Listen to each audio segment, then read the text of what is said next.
My name is Joan Wadiska. I'm the chair of the College Partnership Laboratory School Standing Committee, and welcome to the second meeting in July of the Standing Committee. Mr. Chapman, would you call the roll for the members of the Standing Committee? Absolutely. Thank you, Ms. Wadiska. Mr. Bailey? Mr. Rotherham? Present. Mr. Hanson? Present. Vice President or Vice Chair Dr. Moran? Present. And Ms. Wadiska? Present. We officially now are called to order. I have noted that I have approved the remote participation of Dr. Pam Moran and Mr. Bill Hanson under the board's bylaws, section 2.23708B. B3 of the Code of Virginia. Such participation is allowed because both members' principal residence is more than 60 miles from the meeting location identified in the public notice. We will begin today's meeting with a moment of silence, followed by the Pledge of Allegiance. So please at this time, join me in a moment of silence.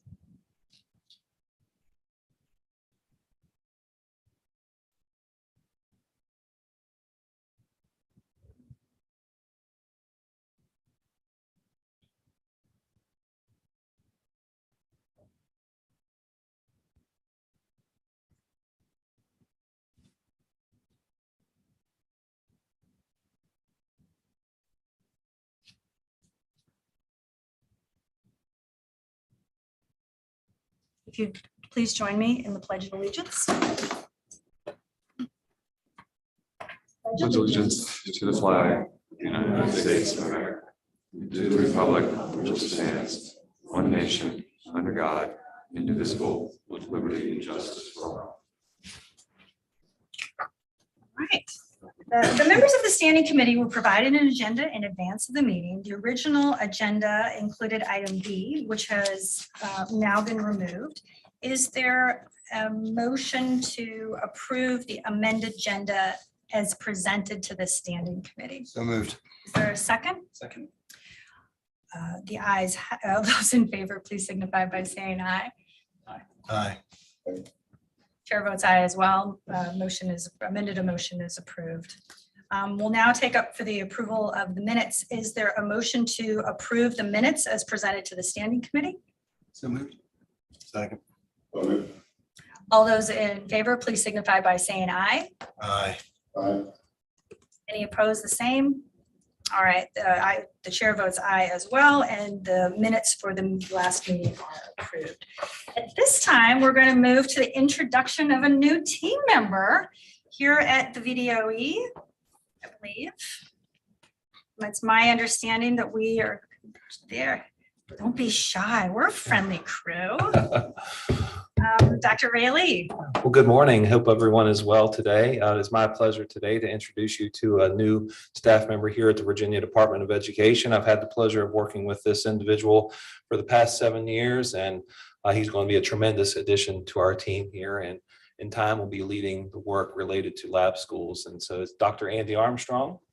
Dr. Armstrong is a career educator who has served time in multiple jurisdictions as a teacher, administrator, assistant superintendent, and even as an interim superintendent most recently in Goochland County. So it's a pleasure to welcome him to our team today. He'll be working alongside this group as we continue to do the great work of lab schools, and wanted to take a moment to introduce him to you today. He is fresh on the job, just about 2 hours and 4 minutes. So wanted to give you a chance to meet him today. So Dr. Armstrong, welcome. Thank you very much. Pleasure here. Thanks, Dr. Ridley. Madam Chair, thank you all. Dr. Armstrong, would you like to address the committee? I've And had- welcome. I mean, first day on the job, hour 2 and 4 minutes. I mean, I think this is the freshest staff member we've Yes, had. ma'am. I think I am. I just got my badge about 20 minutes ago. But it's great to be here. I'm excited about the work that I'll be able to partner with this team on in the near future and moving on, and appreciate the opportunity.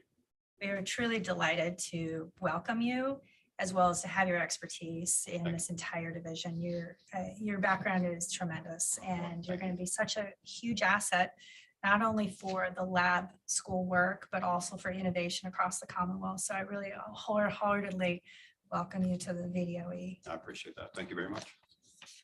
All right, at this time, we would move to public comment on the agenda. I understand that we have no public comment, so I'm just going to keep moving right along to item A, which is presentation from Mr. Nicholas Romanos, the Executive Director of the International Association of Lab Schools. This is a presentation that I have been looking forward to for months.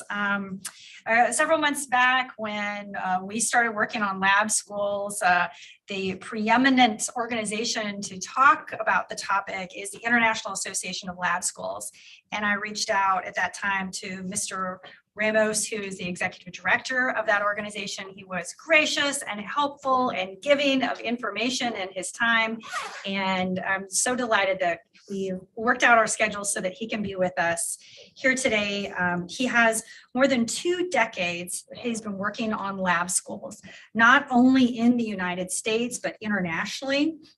He is also a law school.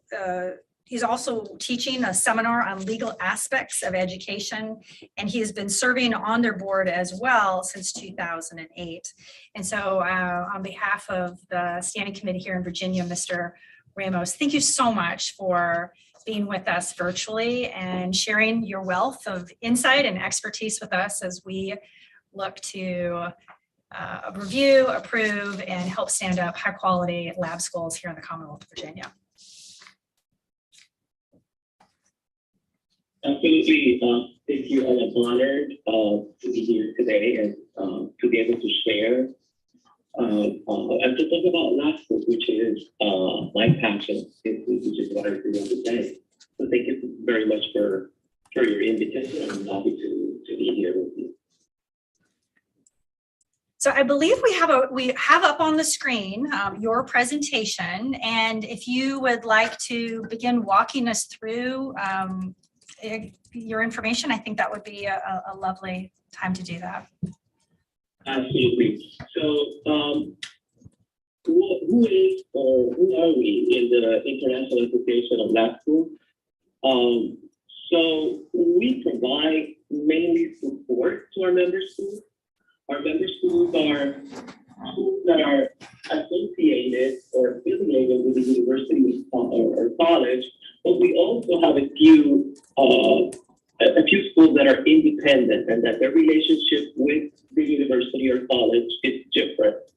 We concentrate, or our members concentrate on teacher training, curriculum development, research, professional development or professional growth, and also innovation. And what we do is that we are a voice for the improvement of learning through lab schools for all children. And we also support our member schools through the process or through whatever process they choose. In our next slide, so we don't have a particular, we do not think that we are an authority in defining laboratory schools. This is based on who we are as an international organization. So traditionally, lab schools' commitment has been to help prepare teachers, but that has developed, that has evolved, and it has connected quite well with the improvement of instructional programs for children as well. So usually lab schools are affiliated with a college or university for a particular purpose that they go beyond the scope of the traditional public or private institution. I'll speak to that in a bit. So over the years, lab schools have changed just to reflect the diverse needs of students and the teaching profession as well. As the world changing, lab schools stay on top. Lab schools have often led the way in improving the science or art of teaching while making those improvements available to all. So not only what happens at the lab school is innovation, is research, but we also have the goal of sharing it, making those available to everyone. In our next slide, we go by tenants. So we're not saying that every lab school has to have the 5 tenants.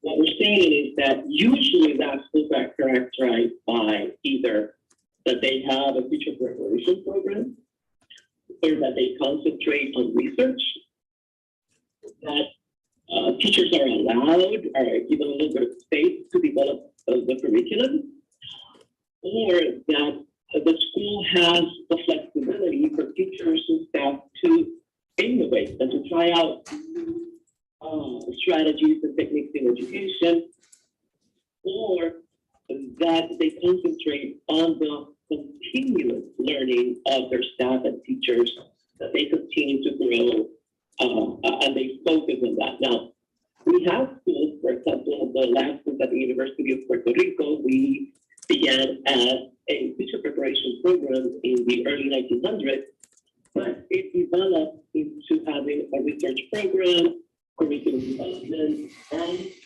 innovation. So lab schools are different. Some of them have, some of them were created just for the purpose of a university to conduct research, while improving. You see that all these five tenants, it doesn't matter which one the lab school chooses or which one they focus on, they're always connected to the improvement of learning. They're always connected to giving a better quality of education to all children. So regardless of what your tenant is, there is the purpose is to have better teachers, therefore a better quality of education. So the next slide is basically what I have just stated. It's not really necessary. Lab schools are different.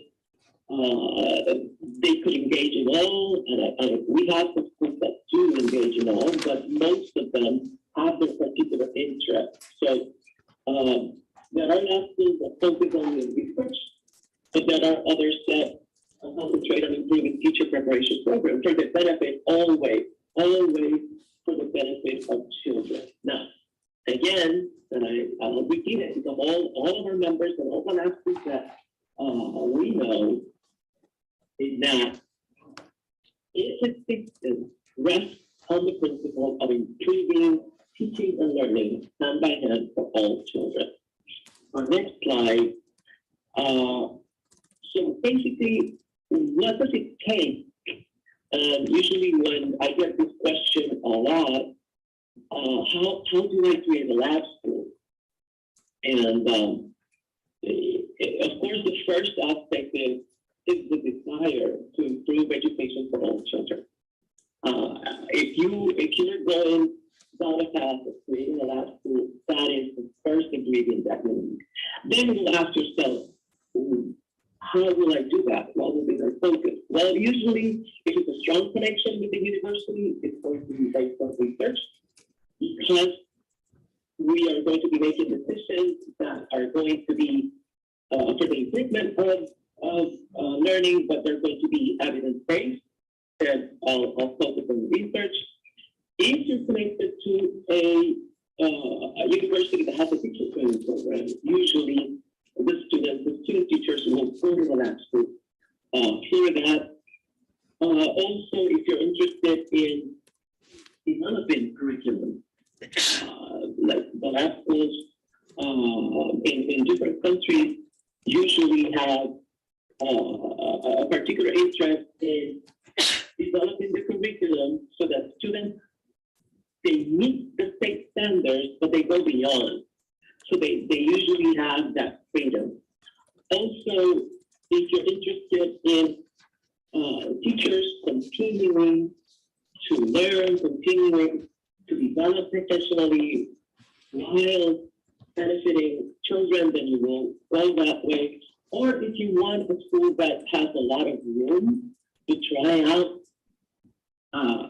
new strategies, new techniques in education, then you will go that way. So, and another question that people ask is it going to be public, is it going to be private? Because of course, you are going to have to take that into consideration. What type of relationship will we have with the college or the university? That's another big question. And it's going to depend on if you're going to have a school that's going to be based on research, you need a strong connection to a college or university.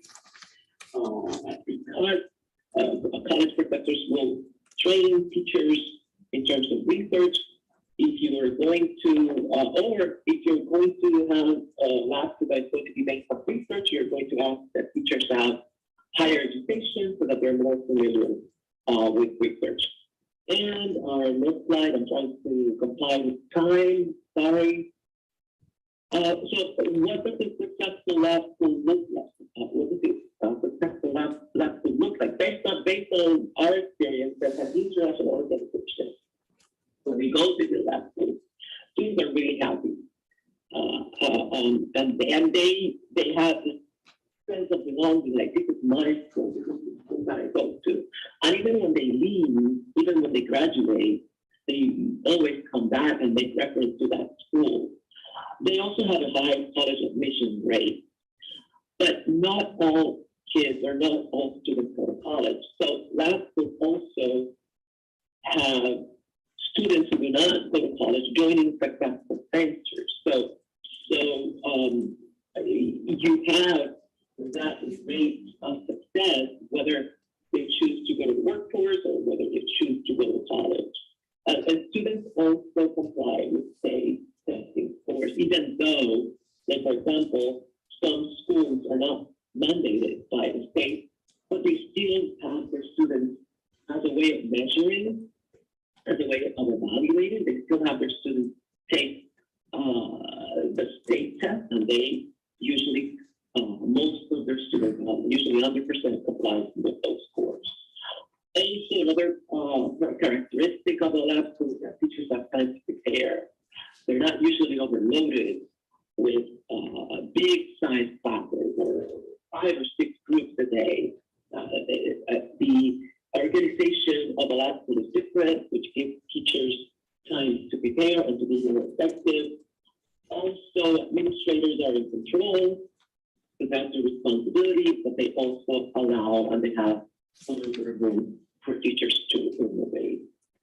What are some of our international, our next slide, what are some of our international programs or international view of lab schools? For example, the University of Toronto, they have lab schools that are concentrated on inquiry-based, and this is innovation. This is an area of innovation, and they base their early childhood education throughout on inquiry. The Trafalgar School for Girls. So we would, some people would say, but a school for girls, a lab school. Well, like I said before, if you want to create a lab school, the first thing you need to have is a desire to improve education for all. So this particular school is based on authentic experiences, and this is also innovation. They make sure that the girls go through some particular experiences, and then they end up with 100% college admission and wonderful scores at the end when they graduate. The American University in Baghdad is also inquiry-based, but student-centered. Because they are in some sort of a war zone, they must have this particular care to students because of where they are. Femisat Secondary School in Thailand is a demonstration school, and a demonstration school is another name for a lab school, but it brings in a little bit of definitions because they were born along with the university. And they were there so that student teachers could see how it's done.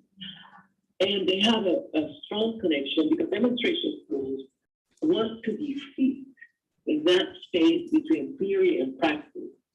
And for example, they have a college professor teaching 7th grade English class at the lab school. But at the same time, they have that same professor teaching methodology class at the College of Education. And when he or she is teaching their college students, he or she says, oh, by the way, tomorrow we're going to go to the lab school and you're going to see, you're going to try out, you're going to teach this. So demonstration schools usually have that role, that close connection with the university and the lab school. The University of Nepal has a wonderful program. Their belief is that early childhood is the base is a strong base. Although they don't have programs that go beyond, their belief is that if children are nurtured, taken care of from an early age, that's going to have an impact throughout their lives. The University of J.D. in Finland is also a demonstration school that was born with the university. And in Finland, all universities that have a teacher preparation program must have a lab school by law. And it should have, when I was looking at the history of lab schools in Finland, should have had the same genesis that you have in Virginia, in which they began with this opportunity for universities and the academic community to submit proposals and to develop ideas of lab schools, and later on, it developed into what we know that it is today. The University of Guyana has a similar program than the University of Nepal, which focuses on early childhood education. Lastly, at the University of Puerto Rico, we are a demonstration school. We were born with the university in the late 1800s, early 1900s, and developed on to what we are today. The Labyrinth School of the Czech Republic is evidence-based, and usually it's similar to research, but at the same time, every single education and every single decision that is made by the teachers and by the administration has to be evidence-based. The University of Pittsburgh is based on research and teacher preparation programs. Carnegie Mellon University, developmental research, and that particular school, not all lab schools are run by the School of Education or teaching program. That lab school is run by the School of Psychology, and so it focuses on the developmental process of children, and that's a very particular school in our organization. And that's just a run through what we are and what we do, and just in a nutshell. Thank you so much for inviting. Thank you, Mr. Ramos. I know we have questions. I'm going to go. Mr. Rotherham, did you want to go first, sir? This is great. Go ahead, John. No, just, I mean, no questions except for what advice would you give us as we're thinking about encouraging different type of lab school development here in the Commonwealth of Virginia, and also as we're thinking about evaluating different types of lab schools? Great. So first, like I said, their proposal has to have a clear idea as to how they want to improve teaching and learning. What their end result is. Well, I have a concern, or I have this situation with children reading below grade level, for example. I want to focus on that. And then you go, well, how are you going to do this? Are you going to have a connection with a university? Are you going to, are your decisions going to be based on research? Or are you going to try out? Are you going to have an innovation or innovative approach in which you're going to try to have several strategies and you're going to try them and see whether they work or they do not work? And basically, in terms of approving or in terms of considering a lab school, it's what they want and how they're going to do it, and which tenant they're going to use to be able to achieve that. And at the end of the day, the resources that you give them, for example, should always be directed towards students and teachers. For example, I plan to have all students reading at grade level by 2 years, because I am going to have smaller groups, or I'm going to, or this teacher is going to be concentrated on 2 groups or 3 groups. Like the last course at the University of Puerto Rico, teachers have only 3 groups of students. And that gives them a lot of room, a lot of time for them to focus and then move on and develop onto something else. So when you place resources, make sure that they are very close to students. Yes, equipment, yes, infrastructure, but teachers in terms of their level of work, it's going to be a little bit more expensive, but the end result is going to be really close to students. You will see it. Mr. Rotherham? Thank you. Before I go, are there anyone on the phone want to? Pam, Bill? Just want to make sure we didn't monopolize in the room. I would ask this question if I might.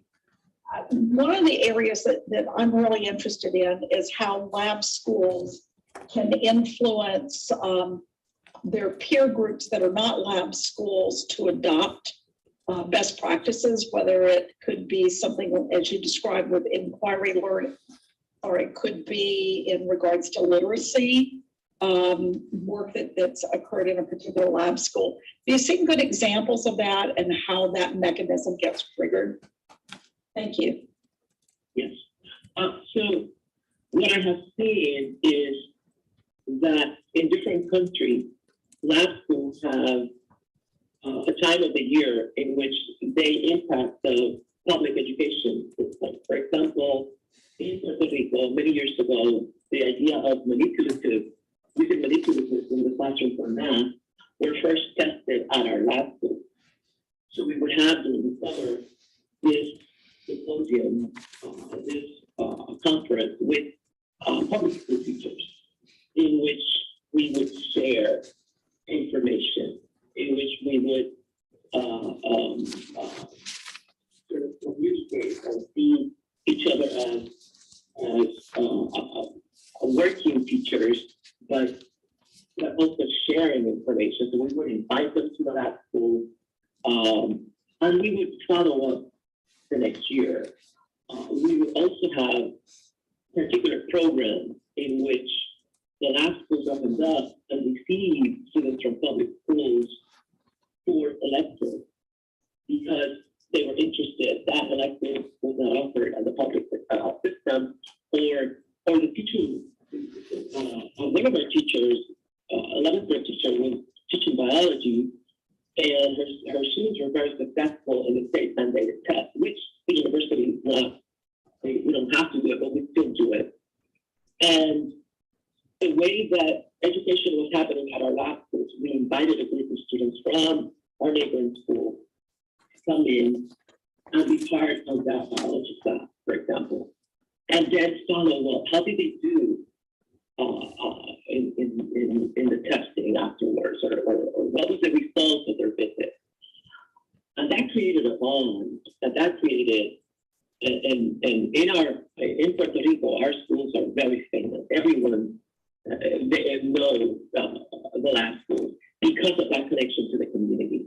So if you begin a symposium or a conference or a cycle of conferences with the school system, sharing innovative ideas, I think that creates a connection that other schools, for example, we impacted the private system more because in Puerto Rico, we have another university that has 6 or 7 lab schools. And that all began without inviting us, sort of having them come into the lab school. And that's what started. Not any more public lab schools, but yes, some of the projects that we have, the manipulative, the teaching of science, the way that art is taught, we see it replicated in other public schools as well. I don't know if I answered your question. Thank you. For any of our other, Mr. Hanson, did you have any questions? Otherwise, I'm going to go to Mr. Rotherham, back to Mr. Rotherham. All right, Mr. Rotherham. Oh, there you go. Bill? I don't. Okay. Very helpful. Thank you, Doctor. Yeah. Mr. Ramos, excuse me, Mr. Ramos, this has been terrific. And actually, one of my questions, Dr. Moran took. My other question is, there's a lot of confusion. We're hearing it here in the Commonwealth. There seems to be nationally just on like lab schools and charter schools. And just with your expertise, if you could just, when you laid out the 5 tenets, which I thought were very helpful and are very much the kinds of things we're trying to drive at here in Virginia. But if you could just talk about just in your view, how do you see the distinctions? So there has been a lot of confusion, not only in your state, but really Puerto Rico as well. Because we do have charter schools here as well. And sometimes they want to label lab schools as charter schools. Now, the difference is that usually there is a purpose in the lab school. There is an intent. And I'm not saying that all other charter schools do not want or the desire is not for all children to learn. What I'm saying is that there is an intention, there is a conscious will to improve, and there is a direction that I'm going. So if I go to lab school and I usually begin talking, I already know whether they're doing research, whether they're doing teacher preparation program, what is your focus, because it's evident. Charter schools do not have that particular direction. You may see some charter schools that are geared towards STEM education, or that they have other particular areas that they want to focus on. But lab schools can have a STEM program, but the end result is the improvement of teaching and learning. It's the improvement of learning by children, whether it be through STEM, whether it be through other programs, but I am, in one of the tenets, I am taking a step-by-step approach to have the improvement of learning for all children. Also, lab schools have a stronger connection to a university because sometimes, usually, lab schools want to move forward, and it's usually evidence-based. It's not just, I'm not saying, I see as a teacher of myself for 20 years, my intuition is all there, but not saying that we're not going to use intuition, but mainly it's evidence-based. And lab schools are also like that. And that is a particular characteristic of a lab school, that it's not just a school open to learning, it's a school that consciously works every day to better education for all children through research. The connection of the teachers come from the university, or our teachers go to the university.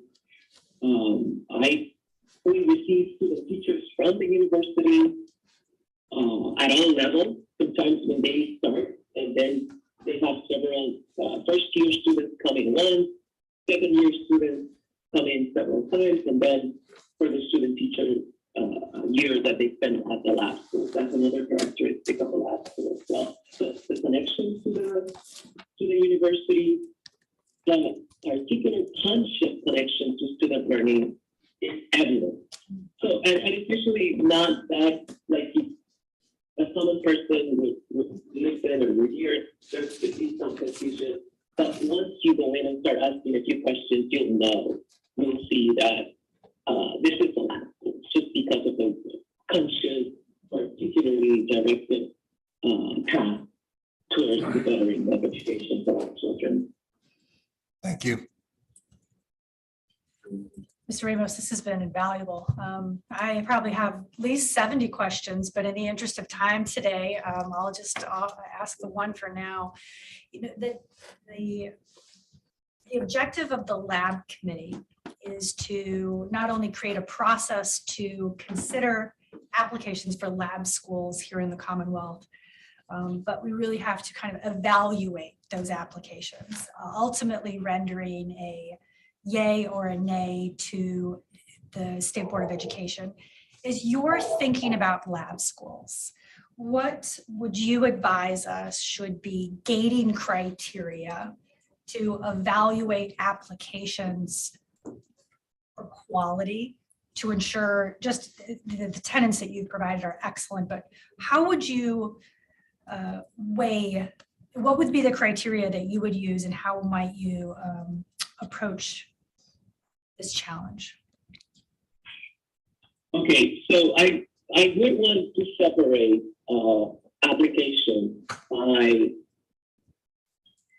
by that particular interest of taking care of learning and evaluate the possibility of that happening. For example, if I see an application that has a strong definition of a connection to a university, but does not have that particular school or where are the students? Where is the school? And that is not really, that is an abstract idea.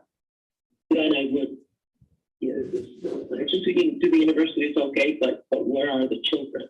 Or which area are you going to impact with your lab school? Is it an existing school? Is it an existing public school, or is it going to be a school that is going to be created, or that the university is going to create a lab school?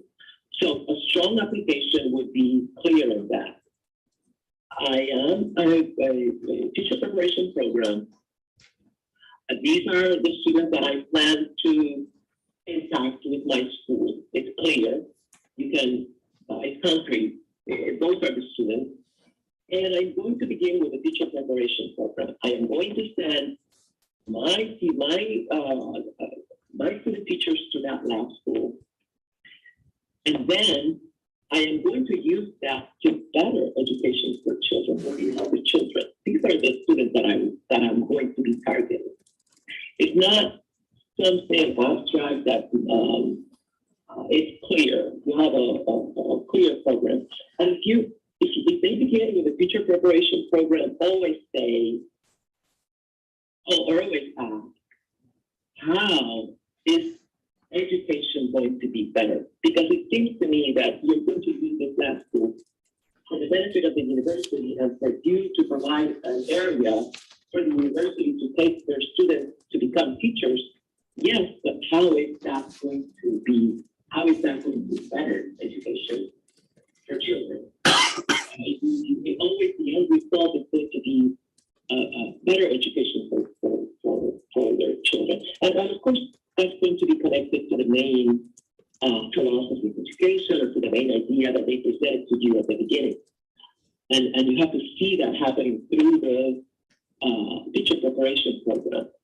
And if you see a program that is going to be geared towards teacher preparation, look at the preparation of the teachers. Who are they, if they're going to be using, if they're going to be having teachers, new teachers that just got out of college, in a teacher preparation program, put a big question mark in that. Because if the university is going to use that school to develop teachers, the master teachers have to have graduate education and have experience. Because that is how they're going to, that is going to be the balance between, some people oppose student teaching programs because they say, oh, I don't want my child to be taught by a student teacher all year.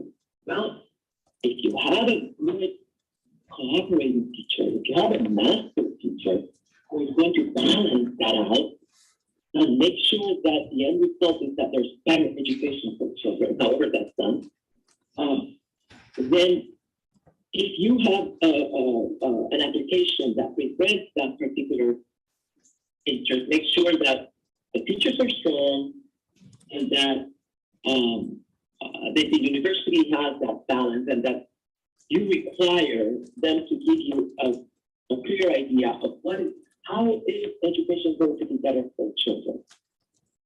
And I sit here and tell you several examples, but I know your time is limited. You could also do it with research. If they tell you that they're going to be doing research, you want the teachers to have a connection with a university. No lab school can stand on a research program without the help without the connection to a university and to the college professors. Innovation, that's where you will have to look at the administration. If they're going to have room for innovation, a strong administration that will keep those areas of innovation so that the school can still comply, yes, they're doing things differently. And professional development is the school that you receive with an idea of professional development. You receive a new lab school with, it could have all teachers fresh out of college. Because that lab school is going to improve teaching, it's going to improve learning, because they're going to implement a professional development program for their staff. And that's the beginning, that's the first stage. If they give you an application for that, ask them, after that first year, what's next? After those teachers are trained, after that professional, what's next? How are you going to keep learning happening at all levels, at students and the teachers? That was excellent. I am incredibly appreciative for your insight. I think it really helps frame one of the things we've really done is to ensure that these applications are complete and compliant. And what you're really answering and helping us wrestle to the ground is ascertaining quality, which is ultimately what we want, is high quality, durable lab school. So that was excellent. I suspect we will have you back in the future. Yes, without question. We will be pinging your expertise on future items, but I thank you for the beginning of a conversation with this committee on behalf of the Commonwealth. So thank you very much. Absolutely. IELTS is available to walk with you. With that, we're thrilled that everyone is opening lab school. Every time a lab school is open, we're going to be there to support the process and to guide you through it. So I'm available. Please let me know. I am willing to help. Thank you so much for inviting me. We're honored to be part of this process. Thank you. Thank you. All right. At this time, we are going to move to item B, which is a closed session for legal advice. The standing committee is going to be hearing, will be briefed on a number of items from the Office of the Attorney General. Just for the benefit of our guests, what is going to happen next is that we're going to go through a series to make a motion to go into closed session. Then anyone that is not privy to that closed session is unfortunately going to have to leave the room. When we conclude our closed session, staff will notify you and you'll be allowed to re-enter the room. So I apologize for the inconvenience of temporarily relocating you, but we will have to relocate our guests, including staff that are not part of this session. So at this time, I will entertain a motion to enter closed session. Great. I move that the College Partnership Laboratory School Standing Committee convene in closed meeting for the following purposes: consultation with legal counsel employed by or retained by a public body regarding specific legal matters requiring the provision of legal advice by such counsel pursuant to section 2.2-3711A8 of the Code of Virginia. And that the legal counsel to standing committee and staff whose presence will aid in the board's consideration of the matter participate in the closed meeting. Is there a second? Second. All those in favor, please signify by saying aye. Aye. The chair Aye. votes aye as well, and we are now in closed session.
Meeting pursuant to a recorded vote on the motion above and in accordance with the Freedom of Information Act, Section 2.23712 of the Code of Virginia requires that the State Committee certify that to the best of each member's knowledge, one, only public business matters lawfully exempt from the open public meeting requirements under this chapter, and two, only such public business matters as were identified in the motion by which the closed meeting was convened were heard, discussed, or considered. Any member who believes that there was a departure from these requirements shall so state prior to the vote, indicating the substance of the departure that in his or her judgment has taken place. The statement of the departure will be recorded in the minutes. Now I think we move to a vote certification. That's correct. I will call the members' names. Please certify by voting aye or nay. Mr. Bailey? Aye. Mr. Hanson?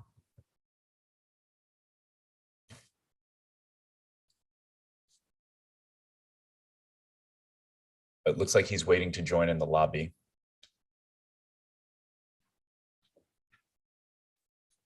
Thanks, Kevin.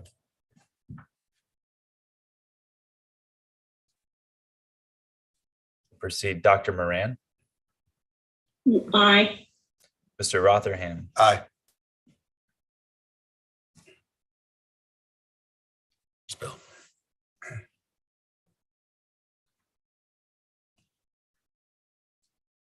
Mr. Hanson, we were voting on the or certifying the closed meeting. Aye or nay?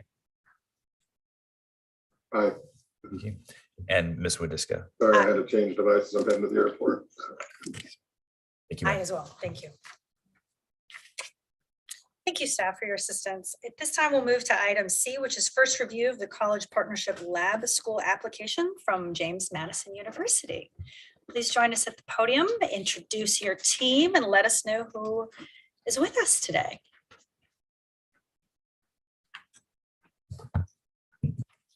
Good afternoon. It's afternoon, no, still morning. My name is Mark Lesperance. I'm Professor of Education and Dean of the College of Education at James Madison University. Dr. Larry Shiflett, the Superintendent of Rockingham County Public Schools, and Brian Zugelder, the Associate Dean of the College of Education, along with Caitlin Reed, our Legislative Liaison, are here today. Geez, I tell you, Mr. Ortez set the table for us. I'm pretty excited. The 5 tenets he talked about: teacher prep programs, research, curriculum, innovation, and professional growth are deeply embedded in the application. Just for sort of a backdrop on this, is if you remember, December 14th of last year, we met with the standing committee. We actually submitted our application September of 2022.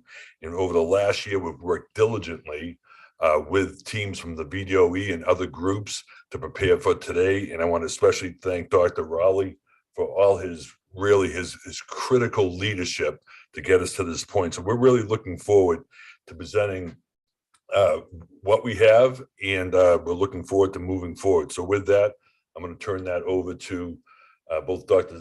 Zugelder and Dr. Shiflett, and then I'll be available for questions also. But thank you so much for your time again. Yes, please. Good morning. I'm Brian Zugelder, Associate Dean for Academic Affairs and Partnerships in the College of Education at JMU. Excited to be here. The presentation that you're about to hear is a high-level overview of the in-depth application that you have seen and have provided feedback on over these last few months. Aligned with the speaker who presented on the tenets of lab schools and components of effective lab schools, we feel that our vision and mission is nicely aligned to those. You could see that our desire is to be an innovation hub where we are solely focused on career exploration and workforce development, where we are leveraging the strengths of James Madison University, not just in the College of Education, but university-wide, and also Blue Ridge Community College. One of the things that we want to do is reimagine what teaching and learning looks like in high schools. And so we're doing that with Rockingham County Public Schools, and we're very excited to have the superintendent and the support of his board. So the pre-professional career pathways that you'll see in the application are inclusive of our planning discussions that we've had with our colleagues across campus and with Blue Ridge Community College. You can see education is at the forefront. What better time to focus on education when there is a teacher shortage, giving people opportunities to learn about those pre-professional pathways in education, health professions, social services, government and public relations. On the right side of that screen, you'll see the strengths of what Blue Ridge Community College has to offer through aviation maintenance, automotive technology, business management, and IT. And so together we're leveraging the strengths of both those organizations and Rockingham County Public Schools. And so our intention is to have a lab school in each of our 4 high schools, East Rockingham, Broadway, Spotswood, and Turner Ashby. We would begin in year 1 at East Rockingham and Broadway. And we want to be very intentional because each of these 4 high schools are distinct, right? They're Gobblers, they're Eagles, or Trailblazers, what have you. They're mascots.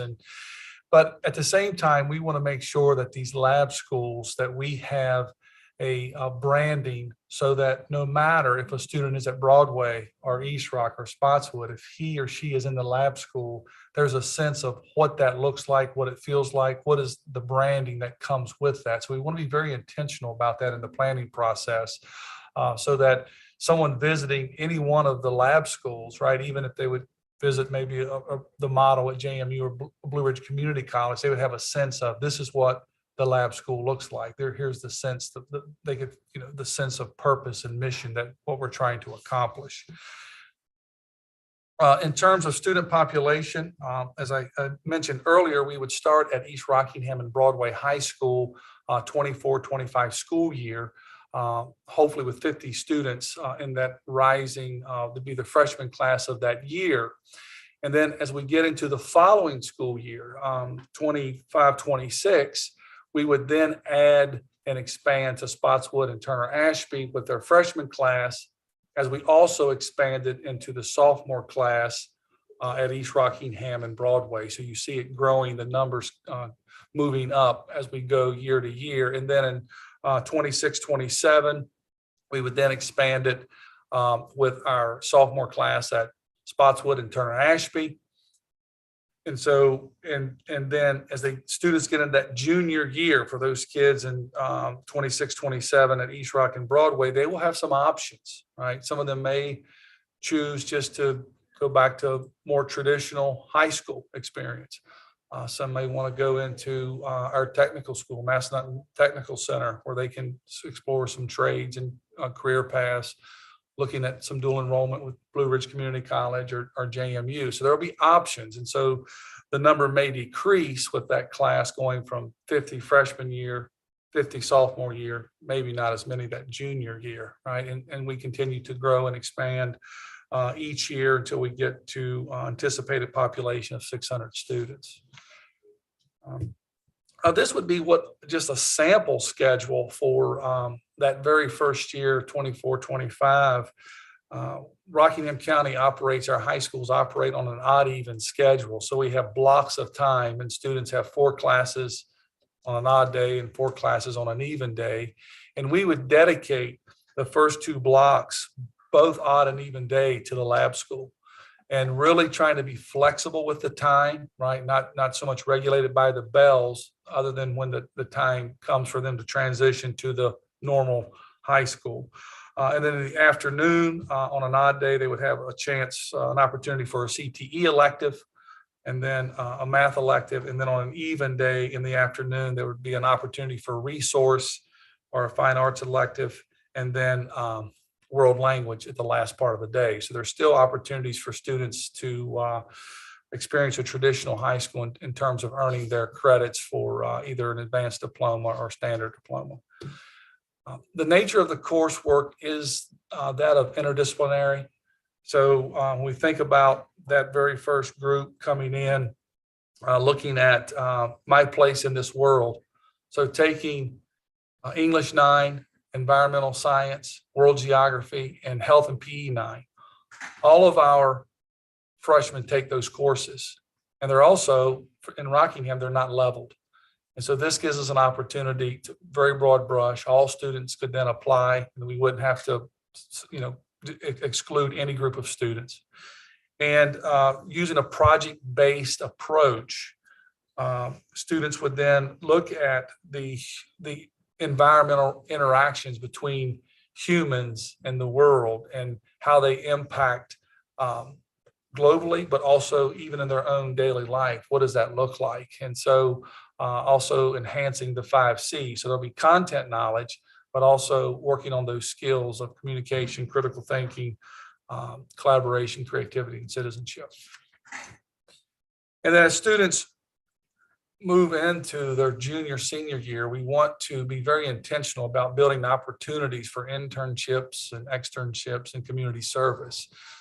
That's part of this career exploration component, trying to build a workforce for our community as kids are thinking about career options and opportunities. What does that look like for them? And then giving them a chance to experience it in their juniors and senior years of high school before they may either one, go into the workforce, or two, go into higher education or trade schools. So Dr. Shiflett mentioned the locations for the lab school at the 4 high schools, and we want to really think about what that will look like from innovative learning spaces. So in addition to those spaces at the high school, we plan to provide space at both JMU's Memorial Hall, used to be Harrisonburg High School, but it is now the College of Education at JMU. So the space is already uniquely fit for inviting high school students into the building, as well as at Blue Ridge Community College. And in the startup funds that you see in the application, we have some plans for renovating some spaces and also including some innovative technology, furniture, those kinds of things are in our plans for that. One of the things that we also envision is that if there is a pre-service class at JMU, maybe it's an education methods class, that we could connect via satellite or whatever you will at, say, East Rock High School to be able to see what's happening in the classroom there. And also where East Rock students can communicate with students at Broadway High School via those innovative learning spaces. A lot of the essence of what you saw, as Dr. Shiflett mentioned, the choices that students have. This is about student voice and choice. Even in the curriculum and looking at what the problems are in the community and helping to shape what the curriculum will be, having student voice, parent voice, and student choices in that. This is very difficult to see on a slide, but in the application, you'll see the organizational chart, the governance of the lab school, where there is a board for the lab school, and the heads of each organization will have a shared model in reporting to that board. And then the executive director of the lab school will report to the dean of the College of Education at JMU. There are 3 important committees that report to that executive director, where it's about input, stakeholder voice. It includes parents, experts, and the community in that. And then, of course, all of the teachers, the JMU faculty who will be involved in the lab school, the industry experts, the paraprofessionals, and the Blue Ridge Community College faculty will all report to the executive director for that part of the lab school. As you can see, the staffing model builds with time because as we increase with students, we increase with staff.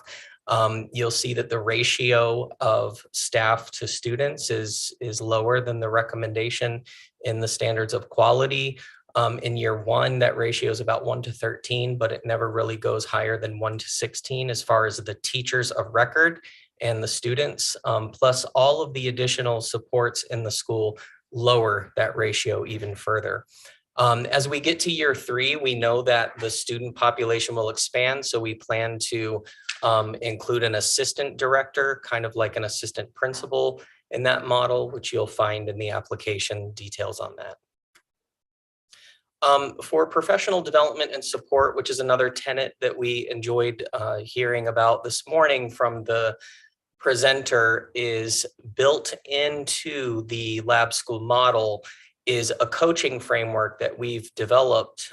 We actually started developing this in the 2019-20 year under the auspices of the Virginia Department of Education, where we have unpacked the uniform guidelines of the performance standards for teachers and have created a series of professional practice progressions.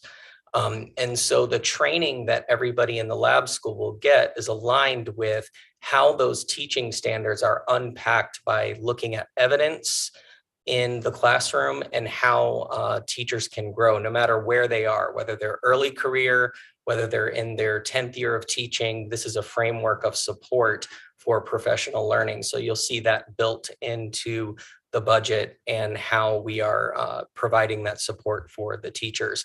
In addition to that, we also have the Virginia Principal Support Program, which is very similar in nature, that will provide support for all of the administrators in Rockingham County and those who are interacting with the lab school from JMU and Blue Ridge to be a part of.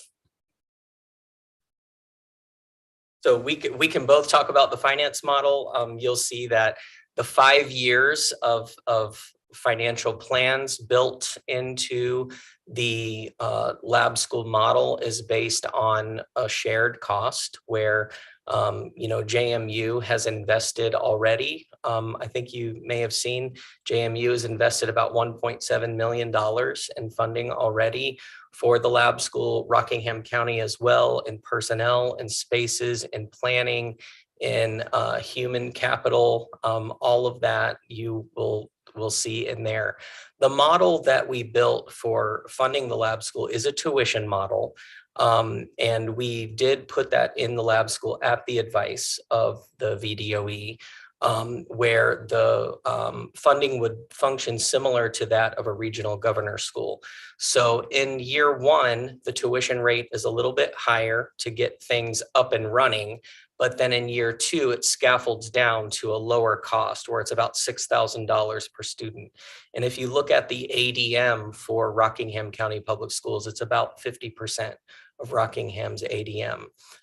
After the lab school funding dissipates, we plan on sustaining that model through that tuition support, but also our development team at JMU, as well as leveraging the strengths of a university where we are always looking at external funding.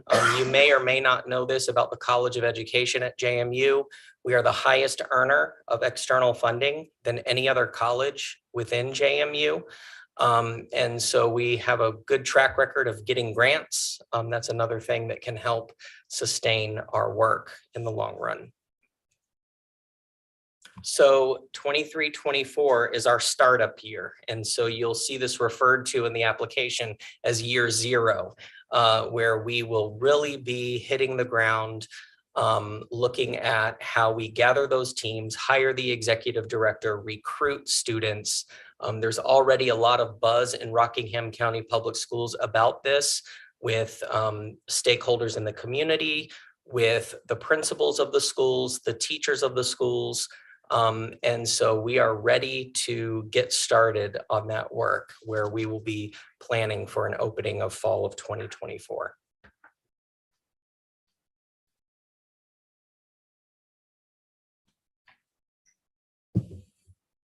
Finished so abruptly. I wasn't quite ready for it. I was just enjoying listening to your presentation. All right. So I'm going to go to our committee members in the room first. Then we'll go to those on remote, and I'll wrap up with questions as well. So, Mr. Rotherham. Sure. Excuse me, I've got a couple, but let me start with a big one that staff flagged and I was a little unclear on. And the Attorney General's representative is here too if we have questions on this. It seems like there's some places where we're requesting waivers on SOLs, and I wanted to hear what that looks like. First of all, our authority to do that is extremely limited. and in many cases, absolutely non-existent. And so I want to make sure we're clear on that. That's, but second, like how you all are envisioning that, and what is even the instructional philosophy behind why you would be doing that? Yeah, so Dr. Shiflett can clarify this in particular, but we did see that feedback. Of course, you know, we, when the application asked for, would you be applying for waivers? Of course we would, but within compliance. So we did see that feedback, and we do know that there are 2 subject areas that Rockingham is already working on that is also in compliance. So perhaps maybe you can clarify that. Yeah, so currently Rockingham County has been leveraging the performance assessments for writing. And we've been doing that over a number of years, the body of evidence from the freshman, sophomore, and junior year. And this year, we're going to embark on using the performance assessment for world geography. These are tasks created by the Department of Education, and this will be our first year doing that. So looking to the future with the lab school, this lends itself beautifully to this idea of performance-based learning, to use these performance tasks to measure these. So I see no need for a waiver for those assessments. Okay, and then you all also talk about portfolios. And sorry, we jumped right into it. It's an exciting proposal. I'm excited. I should have we've seen you all before. I think this is an interesting idea. So I shouldn't let that go without saying, although it should go without saying. Excited. So the portfolios, talk about that. And in particular, talk about, you all are professionals, there's a problem with sometimes portfolios can become a little bit of a race to the bottom, and you bring in community members, but no one wants to be the community member who comes in and says, hey, your work's not up to snuff, to some kid that they don't even know. Like, the department, as you said, has tools to try to ensure rigor there. Like, as you all are thinking about portfolios, how are you going to ensure that we actually maintain a high bar of rigor around that? Right. And so going back to what Mr. Ortiz said, talking about the enhancement of certain things, right? So here's a perfect example. So you still have the traditional types of assessments. Now, when you begin with student choice, right? It's a portfolio, especially e-portfolio, is a purposeful collection of student work. So over the course of their time, students are making a selection, no different than if you were doing a portfolio to show for your next job performance. What are some of the things that you do? It doesn't mean that that is a pass-fail from that standpoint. It is a student-led. So that's part of the collection of work. So over a 2 or 3 year period, I'll think about it from a research standpoint, how that can be used to help inform and be data directed to inform the way we do things as far as pedagogy, instruction. From a student standpoint, career choice. I noticed over the last 2 years with self-reflection, why I like certain things. Geez, I really like airplanes. I want to work with aviation dynamics, but I'm really excited about the scientific part. My reflections back it up. I'm going to go to Blue Ridge Community College. So it's actually a toolbox for the students as they move forward. It's not necessarily for public display that a group would come in and evaluate whether thumbs up or thumbs down. That portfolio is worth the attention. We have traditional assessments and non-traditional assessments. Okay. Built by professionals for that purpose. So not to put words in your mouth, what I'm hearing is you're going to use these for various formative purposes. Yes, you're not anticipating them to be a summative form of accountability. Yes, sir. Okay. Yes. There we go.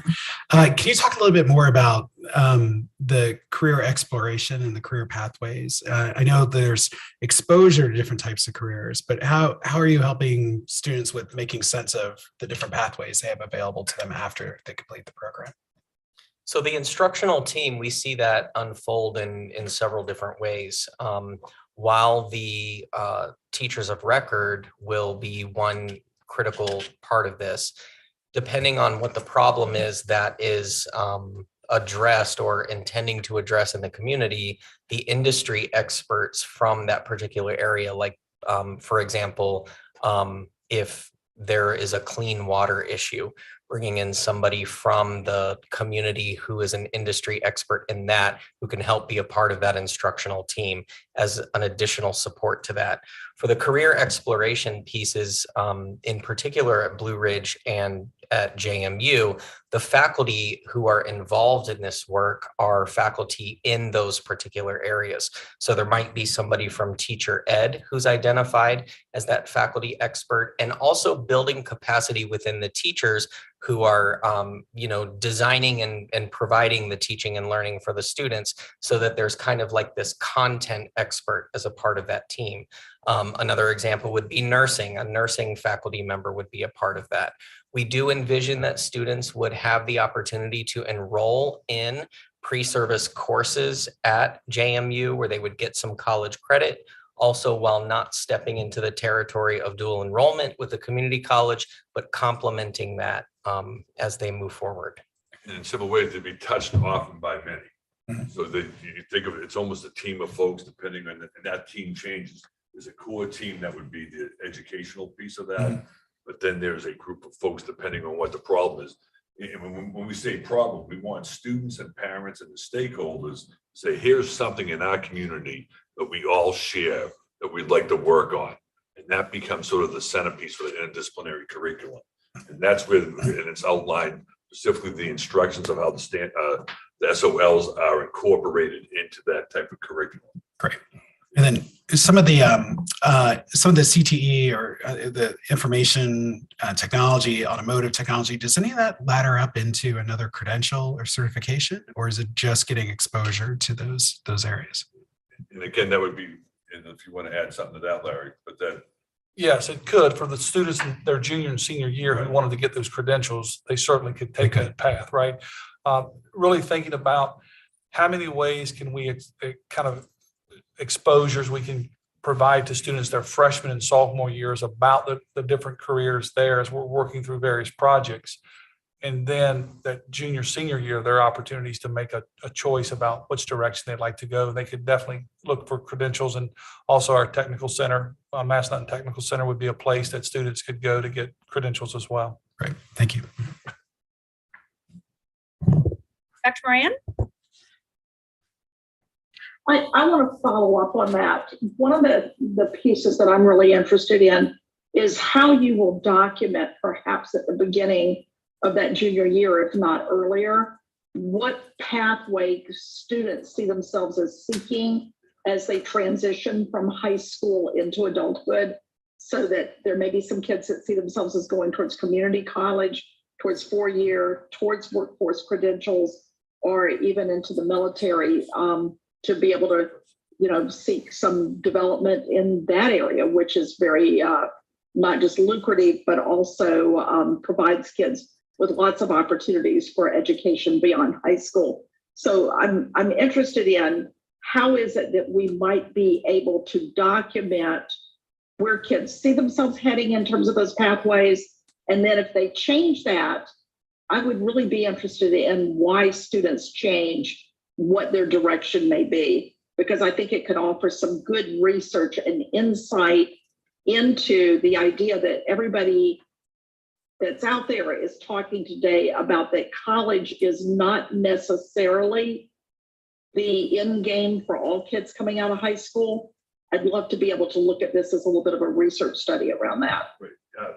That's great. And that's why we have it's interdisciplinary, because we do have a number of folks from both the university, as far as the different sort of everything guidance counselors, advising.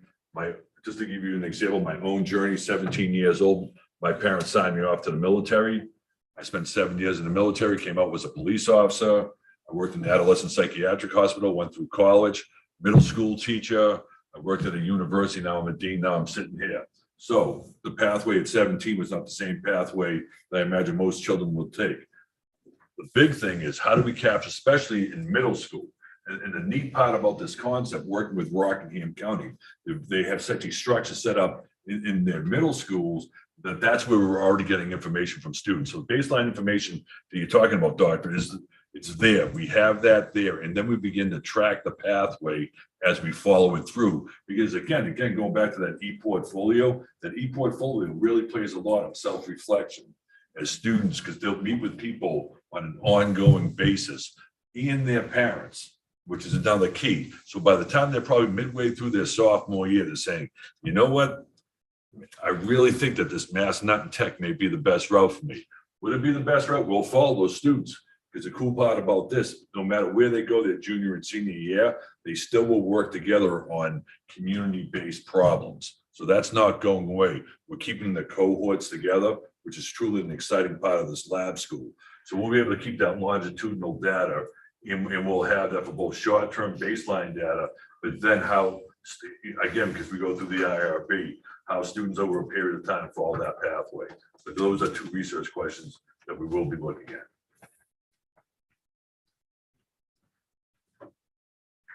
Thank you, Dr. Moran. Mr. Hanson? Okay. Well, first, I want to thank you again for being here and for your patience throughout the process. I know that you have been, I believe, the very first application in the Commonwealth, and we have been endeavoring to stand up a process.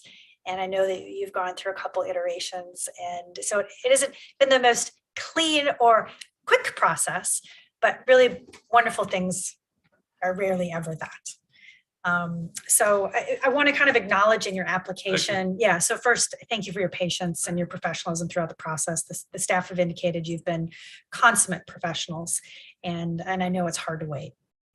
The second is I want to thank you for the letters of support, of which are included in your packet. Not only do you have a letter from your Board of Regents, obviously the superintendent being here, but your school board, your community, Blue Ridge, Community College. And so you've really done your due diligence to engage the entire community and multiple decision makers at various levels. And we want to see that, because as we heard from Mr. Ramos, that's so critical in both the outreach for the program, the engagement, and it is something that we look at to ensure and help prompt for sustainability. So it's really important that you took the time to do those letters, and please let the individuals who wrote the letters know how much we did appreciate them. I'm going to have some detailed questions just because I want to think through this with you, and you've had some time to really sit with the application. This is our first time to really sit with it in this current format with you. You probably heard that the real focus of these lab schools has got to be on the teaching.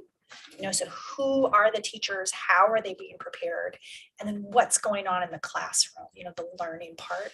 And so I'm going to go kind of in the order of your application and the questions that VDOE has raised as areas where maybe more information was required. So just for the benefit of the committee and the public, one of the things we have the staff do as they review an application is to ensure that it is complete and compliant. The next stage when it comes to the lab school is really to start to dig into these questions also of quality. And so even if an item might be complete or compliant, you come to before the lab committee, you might get zhuzhed up a little, might fancy you up a little bit to help focus in and refine around that area of teaching and learning. So that's kind of the focus of the line of questions I'm going to have. The first is I want to acknowledge also, and this we're going to go into the teaching bucket for a moment. You're one of the biggest producers of teachers in the Commonwealth of Virginia. And I think you might be number one or number two, depending on number two. I know you're going to try to buck number one, but you're producing how many teachers per year? Well over 300. Exactly, which is phenomenal.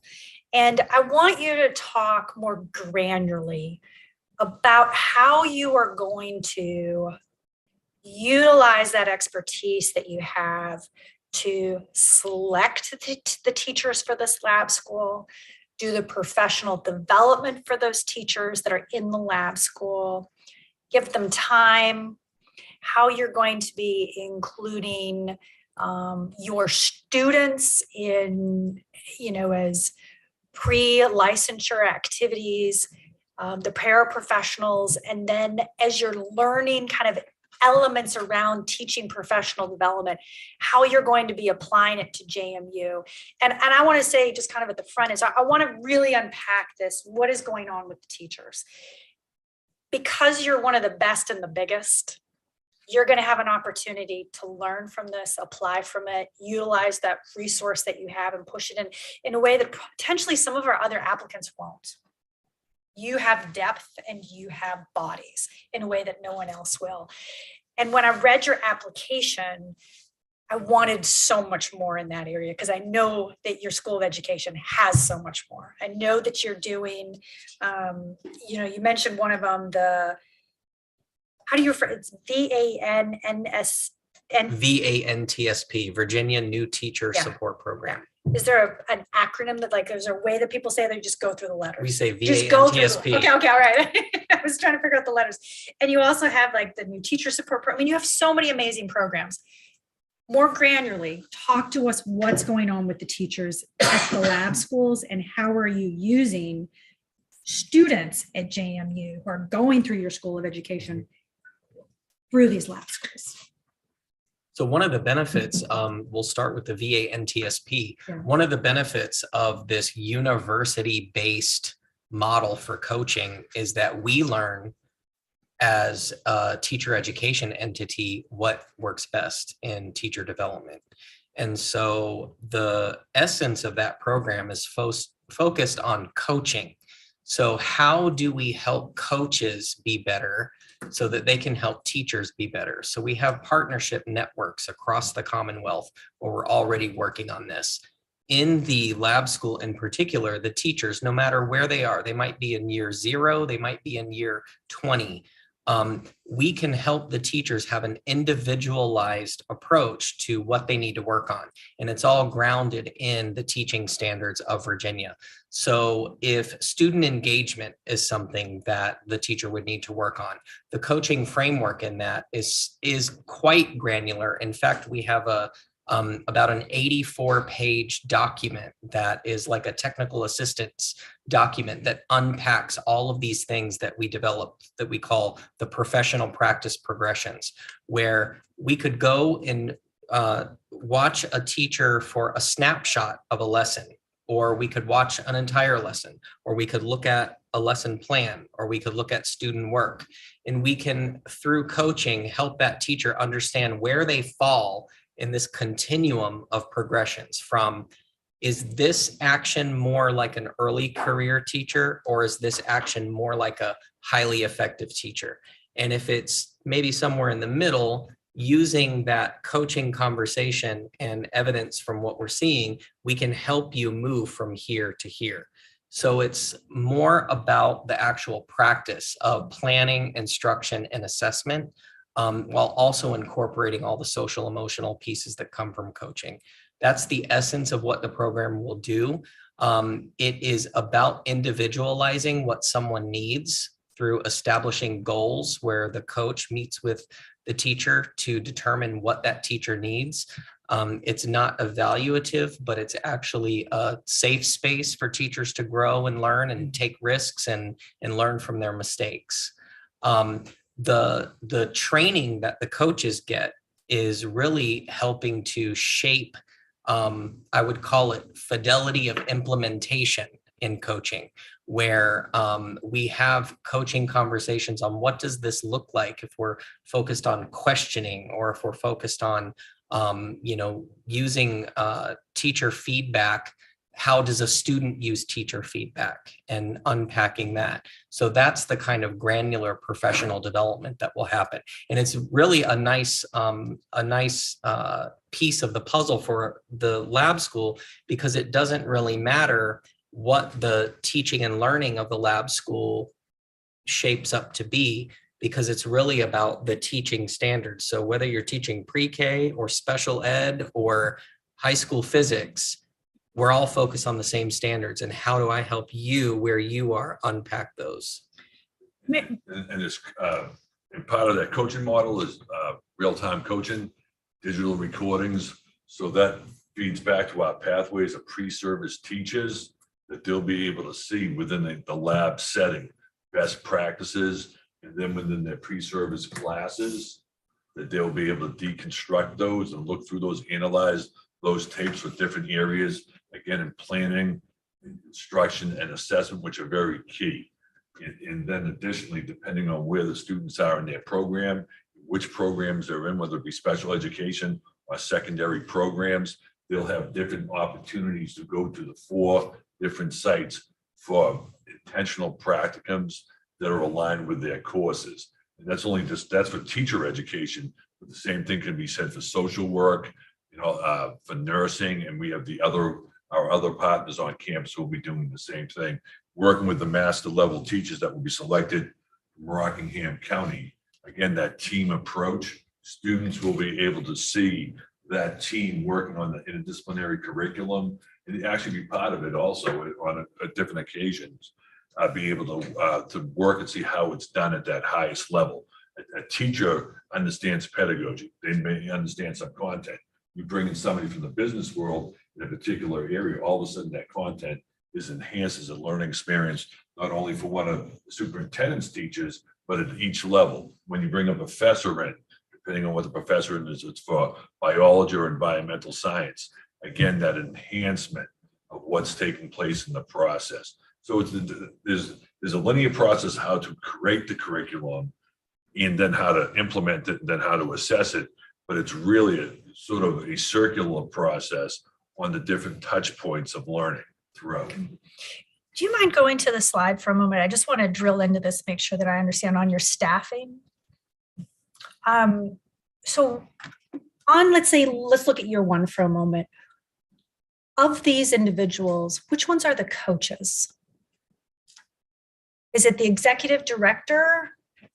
Who kind of wears that coach hat? So I love what you just described. Who is the person responsible for that in year one? So the coaches are actually not included in that. So the coaches are in partnership with Rockingham County. So for example, everybody who enrolls in the VA NTSP automatically gets a coach. And so we work with the school division to identify who are the coaches going to be. It's based on what the teachers need. It's based on their content expertise, their levels of experience. So for example, the coaches who are working with these people in year one, for example, some of them may be in the building at East Rock. Some of them might be at Turner Ashby. Some of them might be at the division level office because they already are instructional coaches. It's based on, this is the group of teachers, this is what they need, and how am I going to match those needs with a coach that makes sense for that person? That's an in-kind contribution, because that's a separate initiative that we have going on. There's a principal support program in the CTA, which is a summer program for teachers. That is a professional growth model. So the lab school is not designed for that one particular model as the primary function of that initiative. That is an in-kind contribution, like the other initiatives that we're doing at the college to support the lab school. So some of the additional professional learning. I think I just heard two answers though there. I heard one saying it was JMU who's providing it. That's what you just It's an stated. in-kind contribution as far as it, and we're integrated with the lab school. It's just like one of the services we're providing, much the same as we're providing space at Memorial Hall. So when it comes to a place, we're providing space. When it comes to the coaching model that we've been working on with 4 years across the Commonwealth, we are providing that service to the teachers of the lab school. And we're going to integrate it into our research, which is the logical thing to do, instead of saying we're setting up a separate coaching model just for the lab school, because that's not what it was intended for to begin with. It was intended to help all teachers across the Commonwealth, not just in 4 different schools.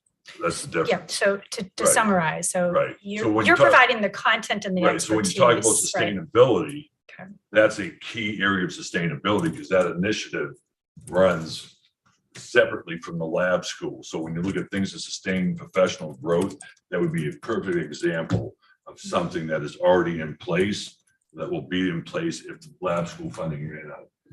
But the coaching that was just described, that is being provided by Rockingham staff.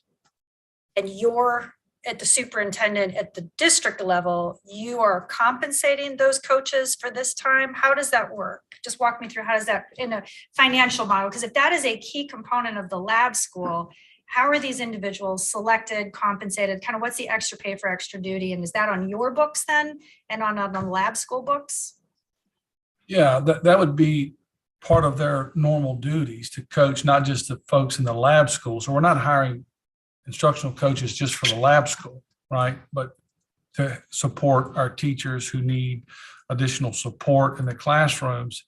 And even these teachers who are working in the lab school will also serve students who aren't lab school students the other parts of the day, right? So it's in some ways, it's just sort of our normal practice. But to get to your question, will there be support for these teachers in the lab school from coaching? Yeah, I think they'll get it from both JMU and from Rockingham as the need arises.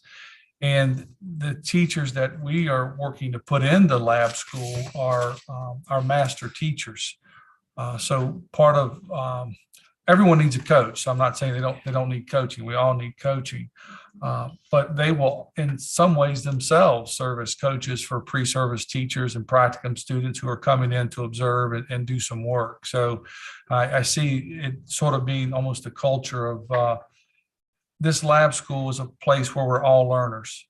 That includes the teachers as much as the students. And I really, for the record, I want Yeah. to make sure that we did not say that coaching model is the priority of the lab school. It is a tenet of professional development for teachers within the lab school and out. It is not a core component of the lab school. It is one of the several things that we're going to do to help support the lab school and the teachers, but it's not the priority of the lab school. I think that's very important to point out. Yeah, so your question about the resources of JMU and the strengths of the teacher ed program in the application, part of the lead portions of the professional learning for teachers is in collaboration with JMU faculty who are helping to develop that. They're experts in methodology, they're experts in teaching and learning, which is why they will be engaged in the lab school to help with professional learning on the front end, throughout the year on the back end. The additional supports that they get are based on that coaching framework that we mentioned, like the VA NTSP. That's helpful.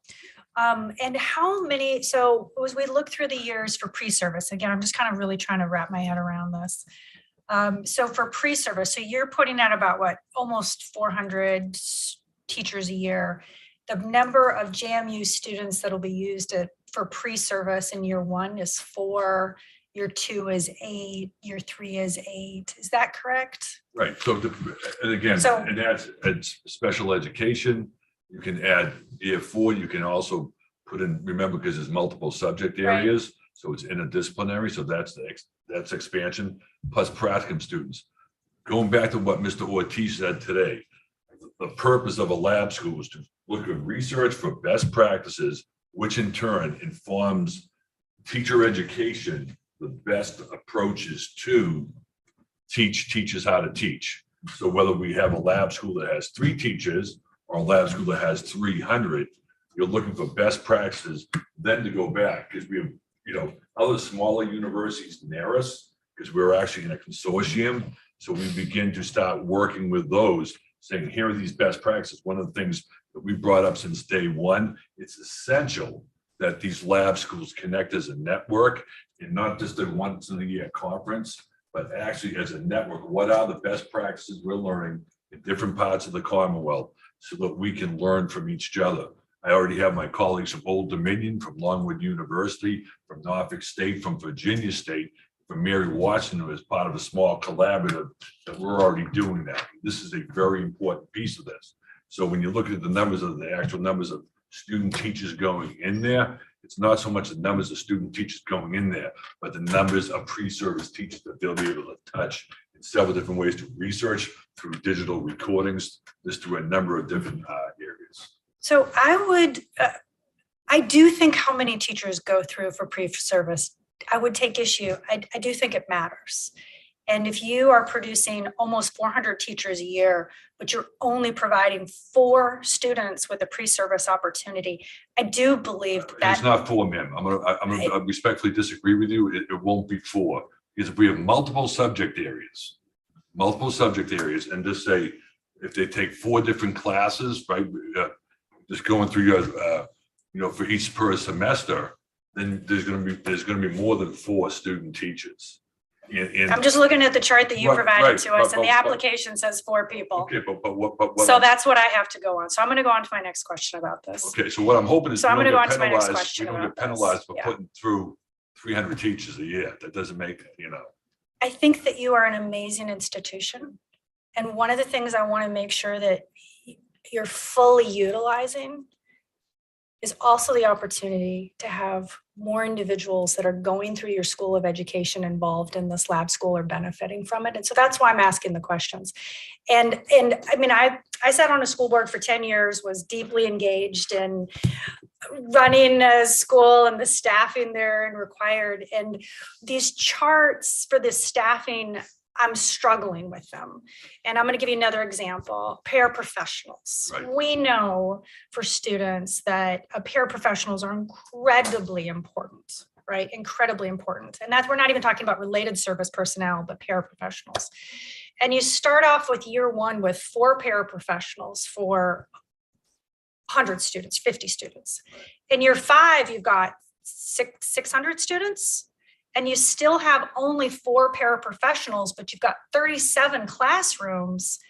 I don't think that math works, because when I think about what I see going on in a classroom, unless these teachers, I mean, we've got 37 classrooms potentially, and you have 4 paraprofessionals, that means you have 1 paraprofessional per building. Their class load now went from 1 paraprofessional for 25 students to 1 paraprofessional for 125 students. And if part of the core of this program, and this is where I'm going to shift now to the learning side, Right. for students, I'm wondering how that instruction is going in the classroom for the student experience.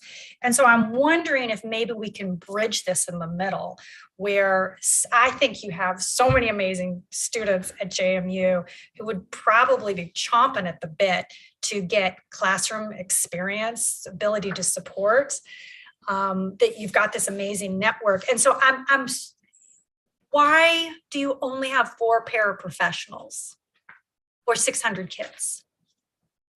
So I'm not sure if you remember when we were speaking with you in December a year ago, we had really envisioned a different way of workforce, about workforce redesign. And I know that we are up against compliance with the SOQs and staffing. Yeah. And so, we have seen models across the country where you don't need a ratio of 1 to 25, or you don't need somebody who, 1 English teacher, 1 math teacher, 1 science teacher. But those are the compliance issues that we're up against. So in our minds, it's about a team of expertise. And so that team wraps around the support. So it's not that any one person in the lab school is doing this on their own. They're doing it as a team. So it's, and I'm speaking from experience. I was a co-teacher in elementary school. I had tons of children in my class. But because I had 1 additional adult in the room, we co-taught, we felt like we could have 200 children in the class and we would do a good job because we were doing things differently. And so that's kind of the way that we've approached this concept, is redesigning what that looks like while also in the confines of compliance.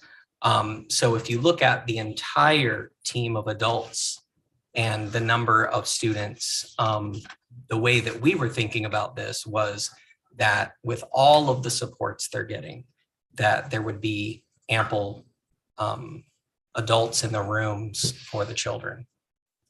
So if I'm in your lab school and I'm a kiddo, are there 2 teachers in that classroom? Is that what I just heard?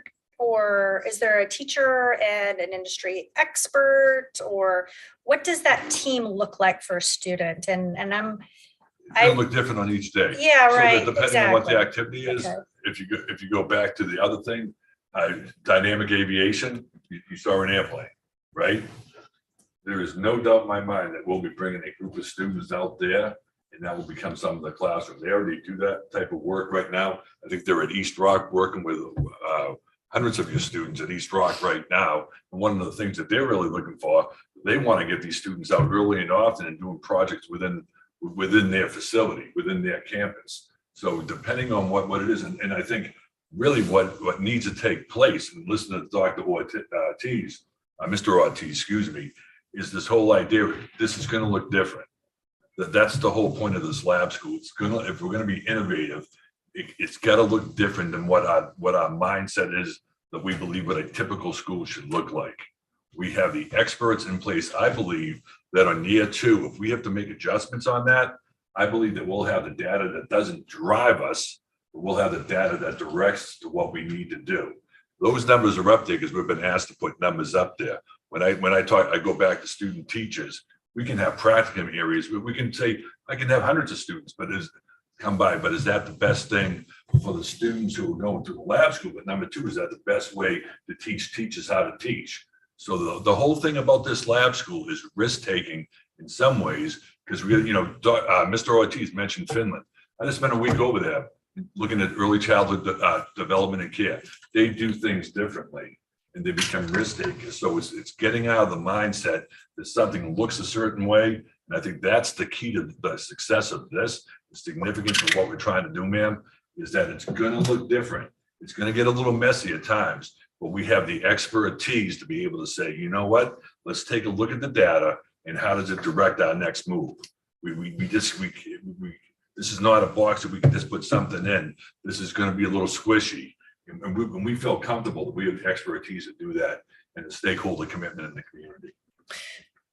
So I wholeheartedly, so what I'm hearing is the learning experience is intended to be different, but the teaching experience right now is largely the same for Rockingham's staff as it would be for the lab schools, because we're going to be using the same model. So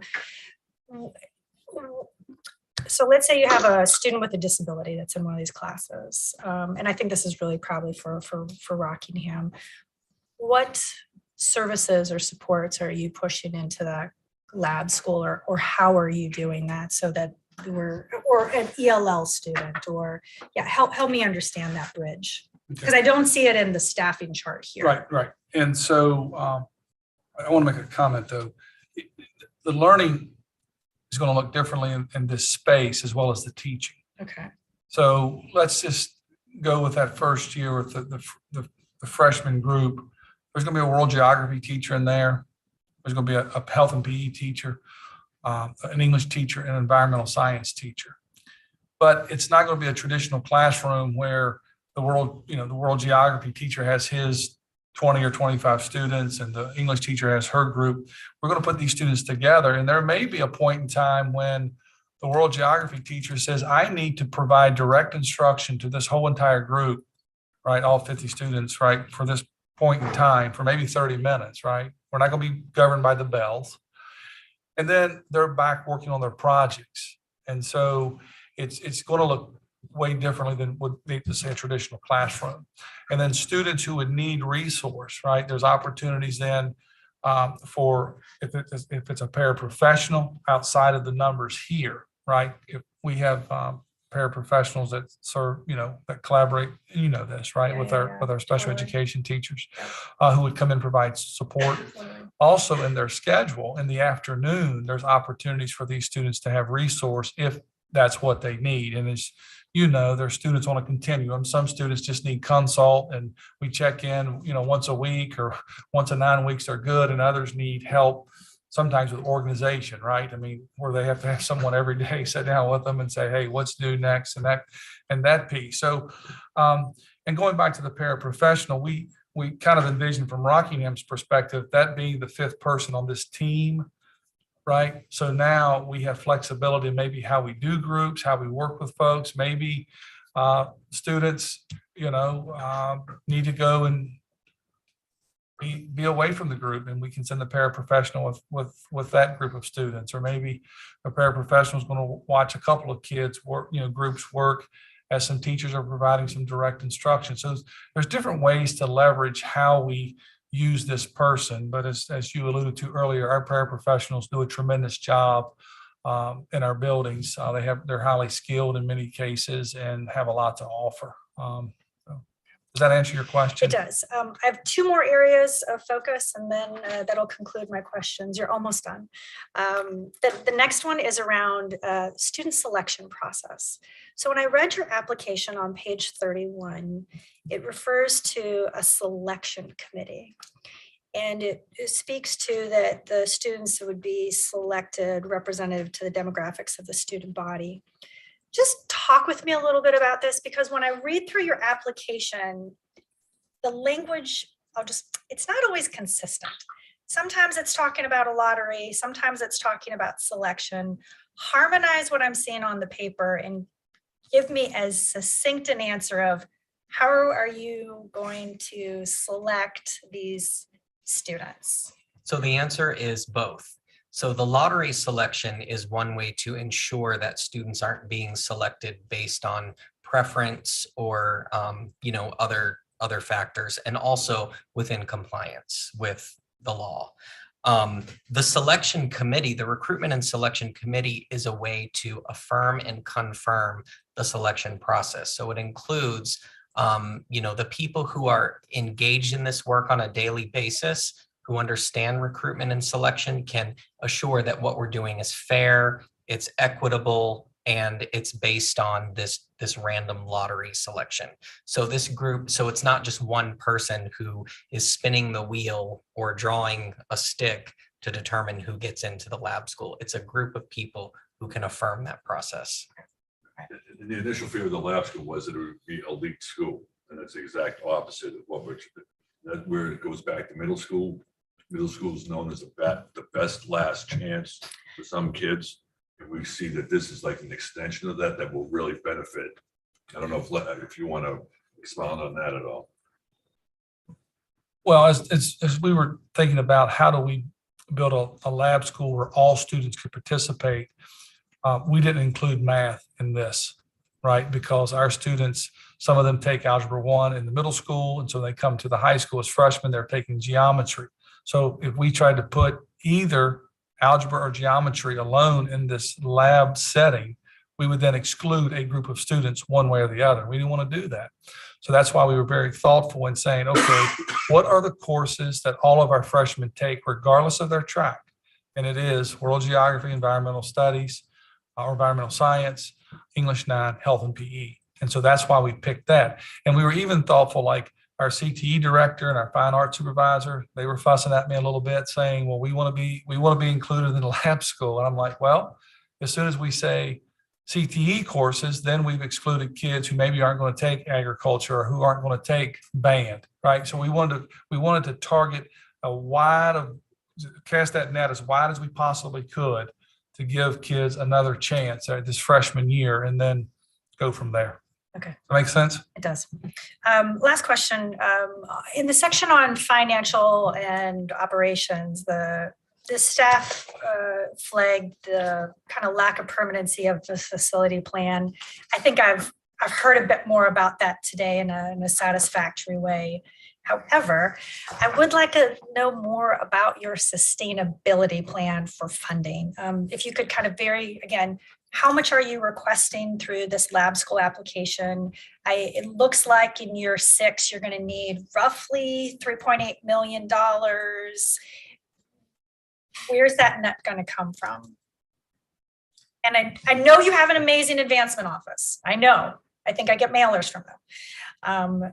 But I need more than that. Because otherwise, every university that steps before this lab committee could say, hey, I have an Office of Advancement. I know you do. I need a plan. Yes. So, in the application, when we talked about sustainability, we talked about how the tuition support would be very much like Rockingham already pays for tuition for students to go to the regional governor's school. Because this is 50% of their day, 50% of the funding in Rockingham would automatically help sustain the work with or without advancement, with or without grants. Advancement grants can help offset that cost or enhance it. Exactly. And so that's what we had planned on with sustainability, is that it would be a tuition cost that would be paid for by Rockingham County at the level to which Rockingham County could afford, and then supplemented with additional. And the key piece from day one that we started this, and that's why this maybe has put us on this pathway. We believe principled that we do not want this lab school to take money away from the local school division. the model that we have set up ensures that money goes right back into Rockingham County, and that lab school experience will be maintained. And that's the key, especially for some of the longitudinal studies, because we believe that's the key piece, that if James Madison University began to take ADM from Rockingham County, we wouldn't be having a partner sitting here right now. So it's a key piece that we're together. So semantics here, just to make sure I'm right. Rockingham is going to pay for these slots at the lab school. And in turn, that's the tuition you're charging. So $6,000 a head for 600 students is $3.6 million a year. That's your plan for sustainability. And you're charging back. Like, that's how I would refer to it back in my K-12 days, is you're doing a charge back. You're paying for the slot, you're buying the slot, you're getting the service. But for the interest of transparencies on the books, you're showing that as kind of like a separate business account. Is that how I should understand this? Government school. And as your community understands that you're doing a pass back of $3.6 million a year for this 600 students? Okay. And they're committed to sustain that? Yeah, I believe so, yes. Okay. Okay. All right.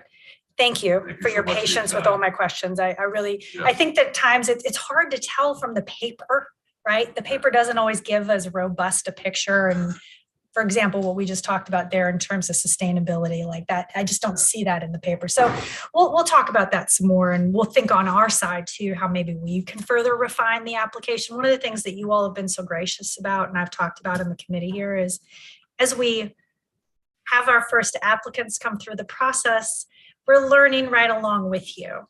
And we're learning sometimes how to improve our application so that we can elicit this information in a more efficient way. And today was not as efficient, but you're giving me an insight into how we're going to improve that application further. So thank you. Thank you so So- much for your time. I appreciate it. Thank you. With that, I'm going to just take a 10-minute recess for the benefit of the committee members and the staff, and then we will reconvene at 15 past the hour.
Before we were just having a fantastic conversation with JMU about their incredibly exciting application and their plans. What we're going to, if there's no objection from the committee members, what I would propose at this time is that we refer JMU back for some additional support and coaching from staff to further refine the application. We've got some really great information today in this conversation. And let's make sure that all of that really good content, like what they talked about for their PD plan for staff, phenomenal. Let's make sure that that's included in the application. One of the things that has been really important is that when we put an application out for public comment, that it is in its fullest complete version. And so let's make sure that the application is fully complete of all the wonderful plans that JMU has in place. And then we can take this matter back up at our first meeting in September, which will be September 6th, I believe, Wednesday, because that Monday is a holiday. Okay, if there's no objection, that'll be the plan on that item. And then from this, we will move now to item D, update on planning grant expenditures. And Mr. Chapman is being subbed in for Mr. Rayleigh, Dr. Rayleigh on short notice. So we're going to go easy on him today, but he's going to give us a quick update on the planning grant expenditures from the lab school grants. Mr. Chapman. Absolutely. Thank you, Ms. Briska, members of the committee. You'll notice that as item D, the department has provided what we think is a very robust and full update on what is happening with the standing committees.